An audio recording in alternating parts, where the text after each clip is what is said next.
I just finished building this temporary table saw, and if you want to watch a video about that, it's on my main channel, and there's a link to that in the description.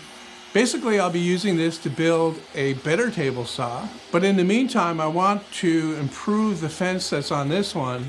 Clamping it on the front and back like this is just not my idea of convenient.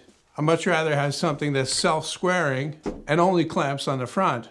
So I've got this piece of maple salvaged from another project, and for the T, I'm going to use a piece of plywood, and I'll cut pieces off of that are 3 inches wide on a table saw.